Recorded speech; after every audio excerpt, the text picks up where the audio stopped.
Bonjour, donc nous allons continuer notre travail sur le livre Maths C Initiation. C'est un wikibook. Alors nous allons travailler dans se familiariser avec la transformée de Laplace. Alors on a vu la transformée de Laplace d'une intégrale. Maintenant on va voir la transformée de Laplace d'une dérivée. Alors je vous laisse sélectionner les fichiers, la bibliothèque. Nous on va commencer par le premier exemple. Et ben, on va prendre le premier exemple, voilà celui-là par exemple.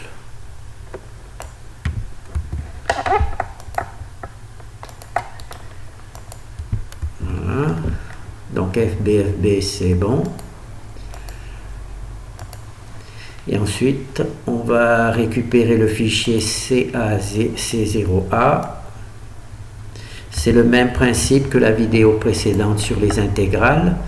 Donc, je ne fais pas trop de présentation pour cette partie-là. Donc là, je fais le C0A et je prends le C0B. Voilà.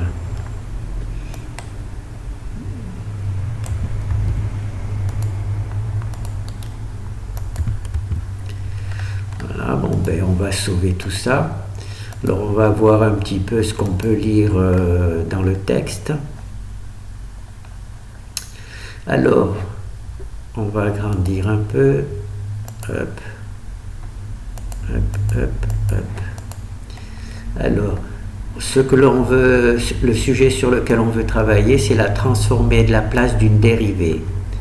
Alors soit f, une fonction, et soit f, alors grand F, une fonction, et soit petit f, sa transformée de Laplace. Donc ça, c'est le résultat de la transformée de Laplace de la fonction grand F. C'est petit f de S. D'accord?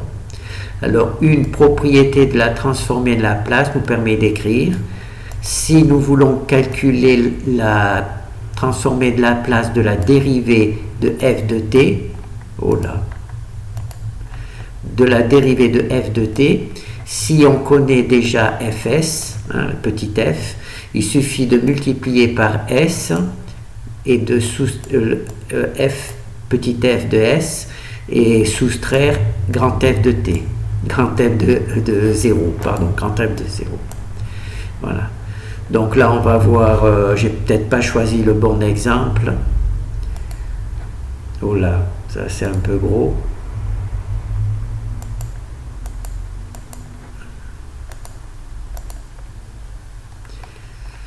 Je ne vais pas choisir le premier, je vais prendre le sinus parce que c'est plus facile à visualiser.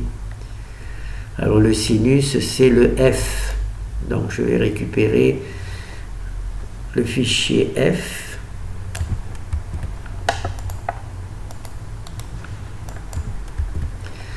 Voilà, donc là j'ai le fichier f.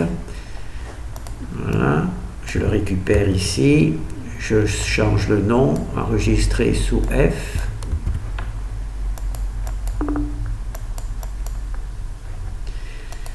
Et ici aussi, il faut mettre F et F.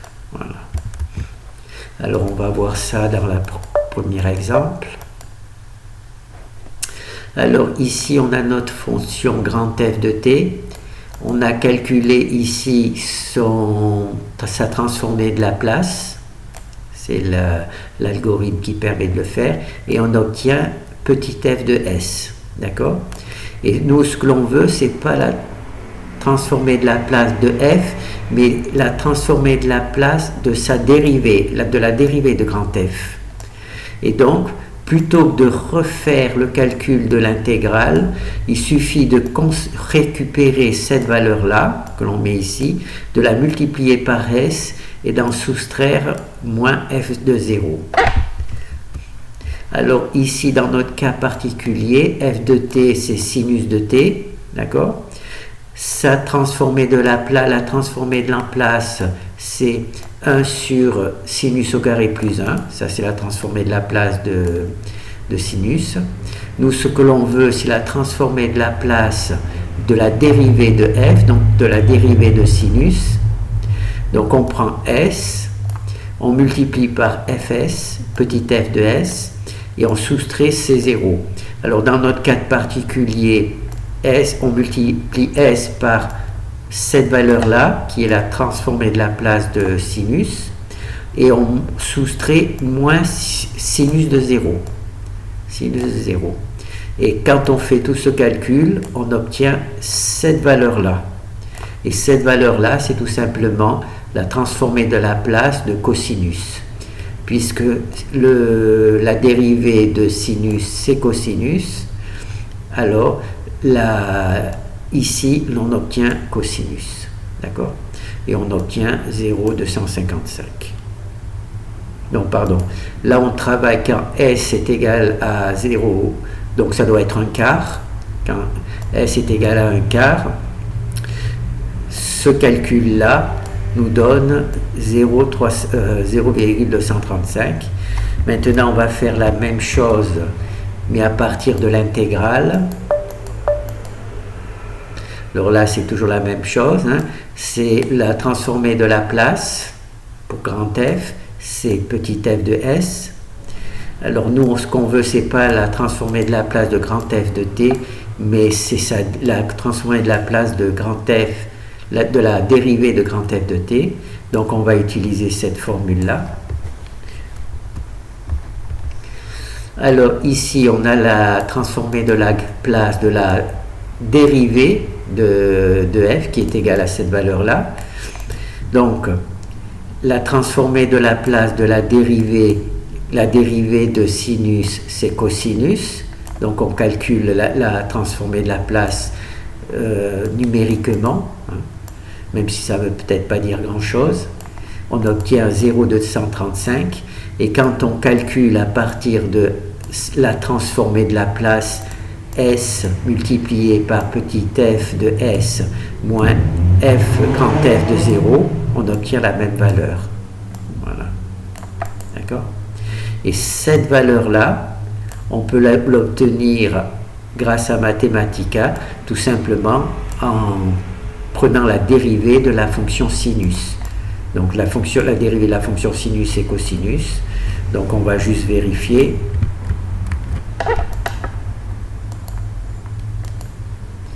Pardon.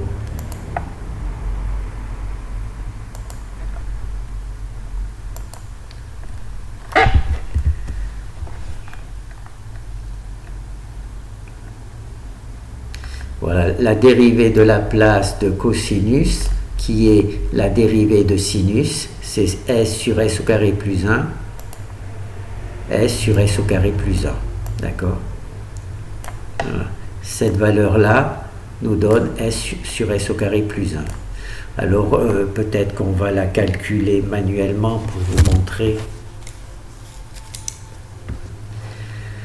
Alors, est-ce qu'on peut réduire la taille du truc? Voilà. Alors, on va écrire la dérivée au nom. Truc. Alors, la dérivée de la place de la dérivée de grand F, la dérivée de grand F, alors c'est égal à S multiplié par S moins grand F de O, de 0, pardon. Alors, on va mettre le égal ici, ça va faire S multiplié F, ça c'est la transposée de la place de sinus, la transformée de la place de sinus. Oh ben, il est marqué, ce idiot. C'est ça. Alors, c'est 1 divisé par sinus au carré plus 1. Ça, c'est la transformée de la place de sinus, d'accord? C'est-à-dire de petit f de s, moins sinus de 0. D'accord? Alors, sinus de 0, ça fait 0. Donc, ça nous donne S sur S au carré plus 1. Voilà, le sinus là de 0, ça fait 0. Donc, ça fait S au carré sur 1. C'est bien la même valeur que S sur S au carré plus 1. Voilà.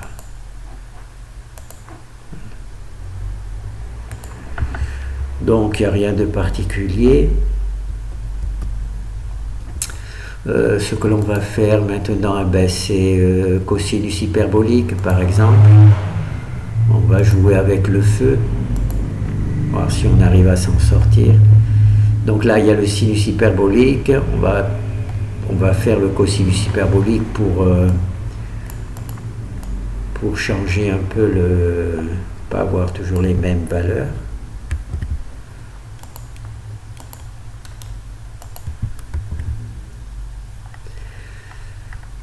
Alors, pardon, enregistrer sous FI, voilà, remplacer. Alors là, il faut FI à la place de FF, et ici aussi FF et FI, voilà. Alors, petit résumé. On prend la transformée de la place d'une fonction grand F de t, ça c'est l'algorithme qui permet de l'obtenir, et on obtient petit f de s, d'accord? Nous, ce qui nous intéresse, c'est pas la transformée de la place de grand F de t, mais c'est la dérivée de grand F de t. Donc, soit on refait le calcul avec cette intégrale, avec la dérivée de grand F de t, soit on utilise une propriété de la transformée de Laplace qui nous dit que si on connaît la transformée de Laplace de grand F de t, pour calculer la transformée de Laplace de la dérivée de grand F de t, on peut utiliser ces valeurs-là calculées. Donc on le met là. Il suffit de multiplier par S moins f de 0. Voilà. Alors, c'est ici qu'on fait les calculs avec les S et tout simplement les S. Alors, ici, on a le S qu'on multiplie, hein, le f de S. Alors, le f de S, c'est ici. Hein, ça, c'est la transformée de Laplace de cosinus hyperbolique. Et là, on a moins cosinus hyperbolique de 0. Que je dis pas de bêtises. Oui, c'est ça, cosinus hyperbolique de 0. Voilà. Et on obtient cette valeur-là, qui est normalement égale à sinus hyperbolique de truc. Donc on va le voir. Donc quand on pose S est égal à 2, on obtient cette valeur-là pour le calcul sur cette valeur-là que l'on a obtenu à partir de cette équation-là. D'accord? On prend S, on multiplie par cette valeur-là qui est là, et on en soustrait cosinus hyperbolique. C'est la méthode qui est donnée ici. D'accord? On prend S, on multiplie par la transformée de Laplace de la fonction sur laquelle on travaille, et on retire et on soustrait la fonction à l'argument 0. Voilà. D'accord? Donc là, on a cette valeur-là. Maintenant, ce que l'on va faire, c'est que l'on va calculer cette valeur-là, non pas à partir des S, hein, mais à partir de l'intégrale. Donc on va faire le calcul avec l'intégrale. Donc là c'est la même chose, hein. Voilà les explications. Et c'est ici, hein, au lieu de calculer la valeur de la transformée de la place quand S est égal à 2 à partir de cette équation-là. On va la calculer maintenant à partir de l'intégrale. Donc on travaille sur cosinus hyperbolique. Donc sa dérivée c'est sinus hyperbolique. Donc on calcule la valeur de la transformée de la place pour sinus hyperbolique quand S est naturellement égal à 2 et on obtient 0,33. Et quand on la calcule à partir de cette équation, on obtient aussi 0,33. D'accord? Alors là, normalement, il y a l'équation de sinus hyperbolique. On ne le reconnaît pas. Hein? On ne le reconnaît pas. Pourquoi?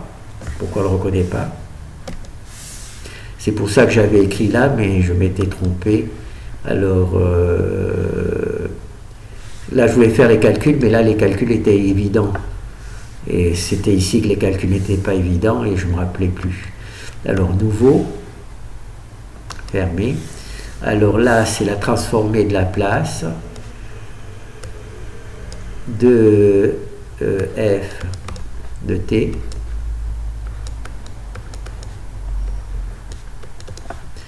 Alors, on va juste pour se rappeler, s multiplié par f de s moins f de 0.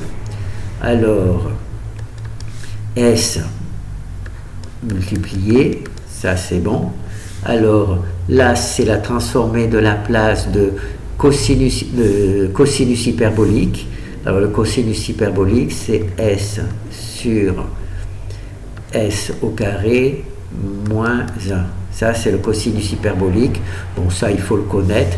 Si vous avez fait le travail jusqu'à présent, normalement, vous devriez le connaître. Moins cosinus hyperbolique de 0. Voilà. Alors, cosinus hyperbolique de 0, c'est 0. Donc, ce que l'on va faire, c'est s au carré sur s au carré moins 1 moins 1. D'accord?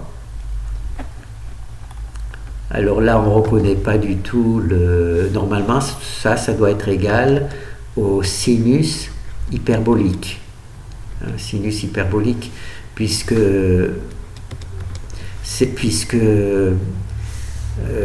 c'est la dérivée, donc c'est le sinus hyperbolique. Nous, on travaille sur le cosinus. Donc là, ce que l'on va faire, c'est on va développer cette soustraction. Alors ça va faire s au carré sur s au carré. Oh là, ça commence mal.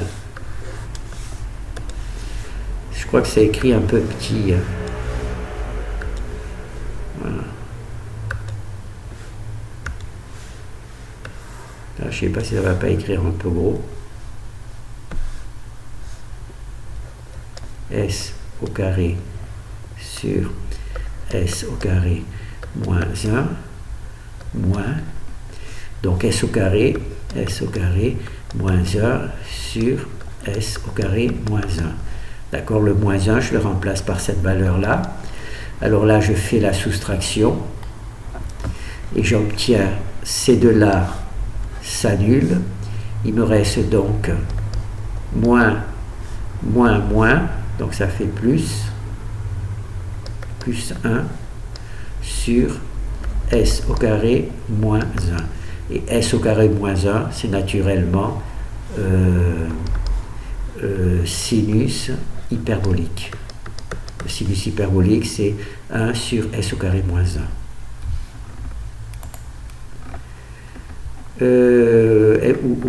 Je ne l'ai pas fait. Sinus hyperbolique, je ne l'ai pas, je ne peux pas vous le montrer. Tant pis. Donc, on va calculer avec intégrale Mathematica.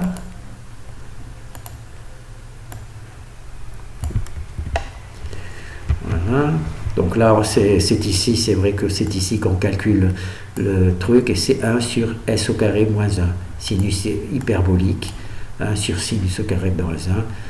C'est tout simplement ce que j'ai gagné ici. 1 sur S au carré moins 1. D'accord?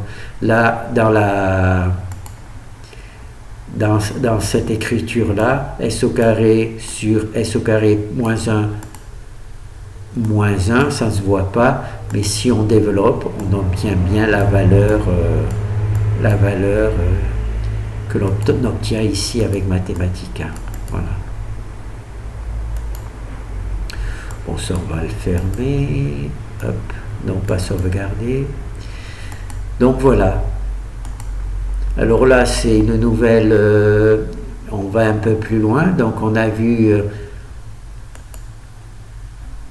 la transformée de la place d'une intégrale, c'est-à-dire que on a notre fonction f de t, grand F de t, et on veut calculer la transformée de la place de son intégrale, d'accord? Et c'est ici, eh bien, il suffit de multiplier par 1 sur s, grand F de s. Là, c'est la transformée de la place de grand F de t, d'accord, qui nous donne f de s. Et nous, on veut calculer non pas la transformée de la place de f de t, mais la transformée de la place de son intégrale. D'accord? L'intégrale entre 0 et t. Et pour obtenir cette valeur-là, on a divisé par 1 sur s. Ça, c'était pour l'intégrale. Et maintenant, là, aujourd'hui, on a vu sur la dérivée. Donc, on a ici la transformée de la place de f de t, qui est petit f de s. D'accord?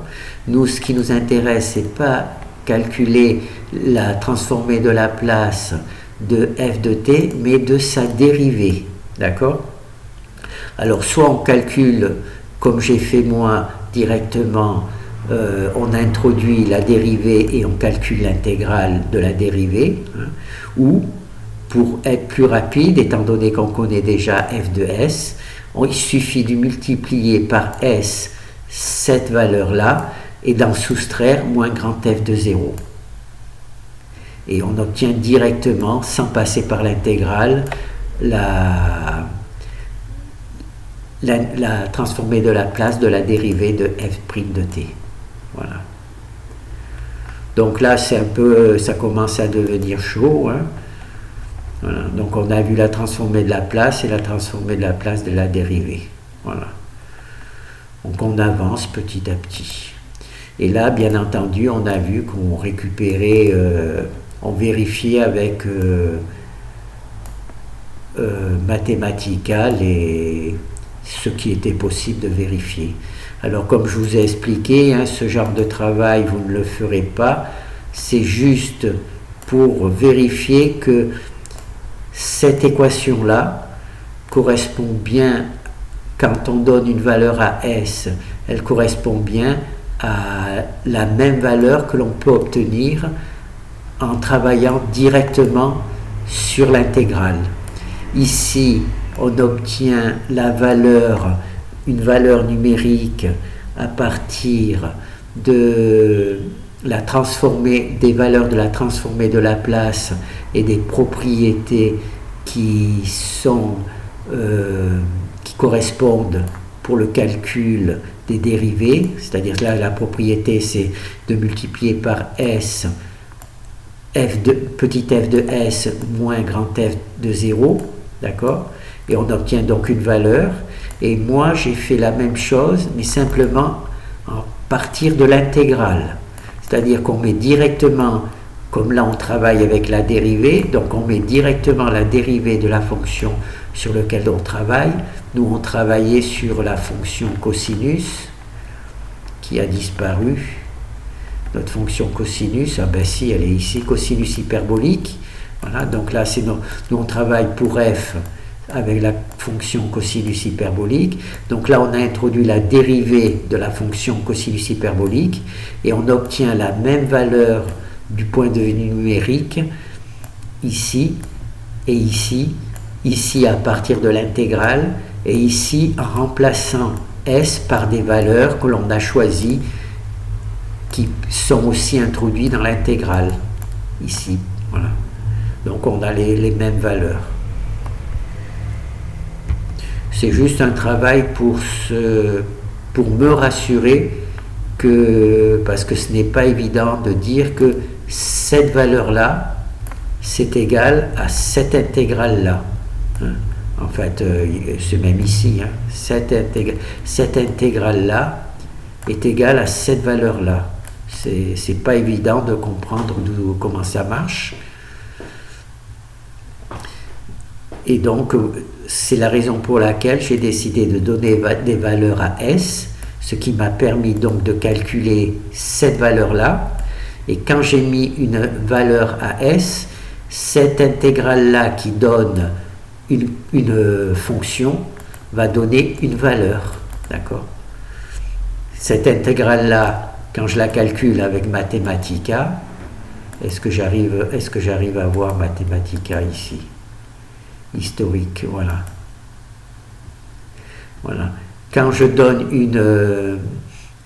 à Mathematica le code, on obtient ici, comment ça s'appelle, une valeur, une équation. Maintenant, je ne sais pas si je peux mettre S. J'avais mis quelle valeur à S? J'avais mis 2. Est-ce que c'est oui, cosinus hyperbolique? Cosinus hyperbolique. Donc là, je vais mettre 2. Là, je ne sais pas si ça va marcher.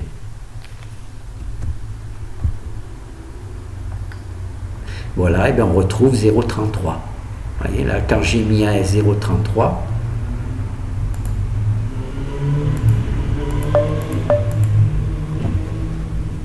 voilà, on retrouve ici les 0,33. Le 0,33, d'accord?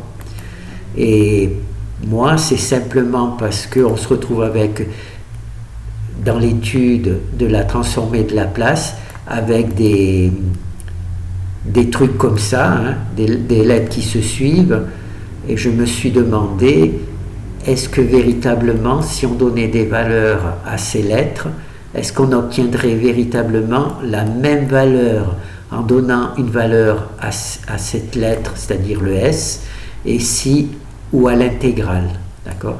Et là, on voit que ça donne exactement la même valeur. Vous voyez, j'ai remplacé le S ici, qui fait partie de la transformée de Laplace, du calcul de transformée de Laplace, là, qui nous donne la transformée de Laplace de sinus hyperbolique, d'accord? Et si je mets à la place de S, je mets 2, comme j'ai fait moi dans mon calcul particulier, puisque moi je ne peux pas obtenir des... Comment ça s'appelle? Je ne peux pas obtenir des équations à partir d'une intégrale, je suis obligé de recevoir une valeur numérique. Et là, on voit que si je mets AS2, j'obtiens 0,33.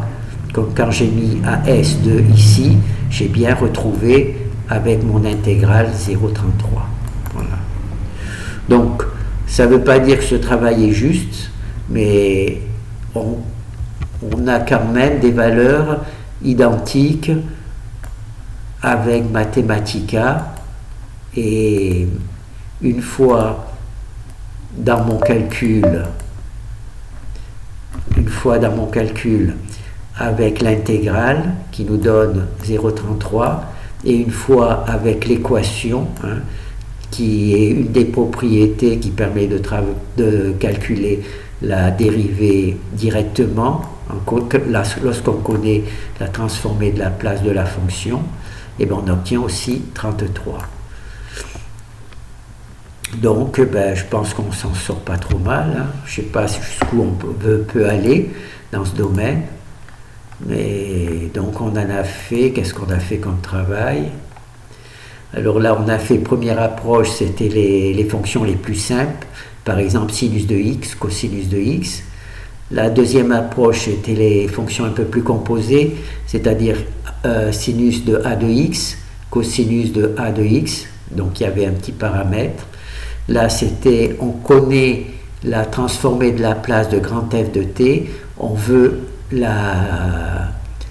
calculer l'intégrale de cette... la transformée de Laplace de l'intégrale de cette fonction. On se rappelle, on multiplie par 1 sur s.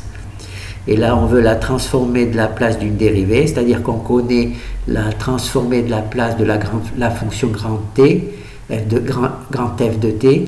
Et nous, ce qu'on veut, c'est la transformée de la place de la dérivée de grand f de t. Voilà.